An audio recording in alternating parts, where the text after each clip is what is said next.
Hi, Bibi ko. It was November 30, 2019. Naalala ko pinagdasal lang kita kay Lord. Sa Cathedral ng Vigan, to be exact. Hindi ko alam kung bakit ganun yung prayer ko that time. Siguro I was at my darkest point in life. Ang gusto ko ng liwanag at kasama. Pero, ang galing ni Lord. After ilang days lang, tinupad niya agad yung panalangin ko at ikaw yun. You brought me to a place I never knew.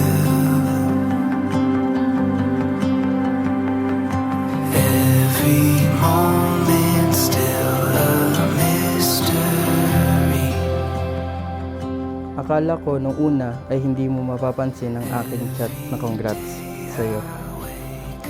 Nagpapasalamat ako sa'yo dahil napansin mo ang isang katulad ko. Kung hindi dahil sa isang congrats ay walang tayo. I can finally see that every path has led me straight to Dayan Carla, did you come here of your own free will to bind yourself forever in the love and service of your husband? Yes, Father.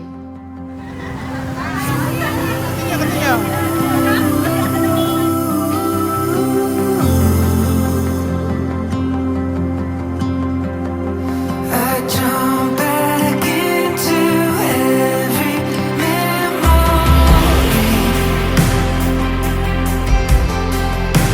Do it all Bago tayo mapunta sa yugtong ito, napakarami na ng pinagdaanan natin sa hamon ng buhay. Kaya ang masasabi ko sa ngayon ay pinagtibay na tayo ng panahon.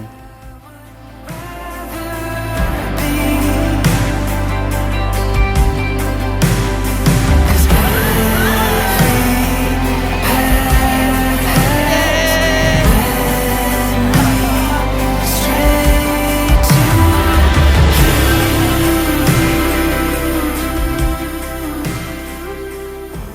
Hindi ka na mag-iisang maglalakad. Ang aking puso ang magiging kanlungan mo at ang aking yakap ang maging tahanan mo. Palagi ko naman sinasabi sa iyo, nandito lang ako palagi at palagi nating ipinalo ang buhay at palagi mong tandaan, mahal na mahal kita. Naway hindi natin nakalimutan ng Diyos sa lahat ng bagay na siya ang pinagmulan. I love you.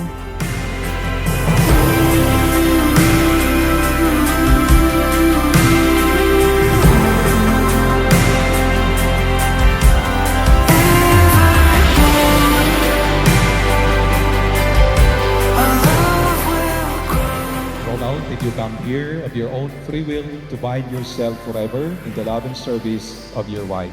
Yes, Father.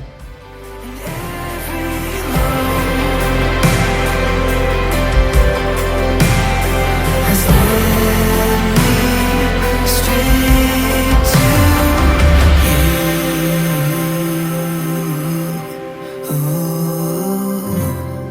you. Starting today and the day after and the day after that, when you continue to love one another, you never get tired of loving one another.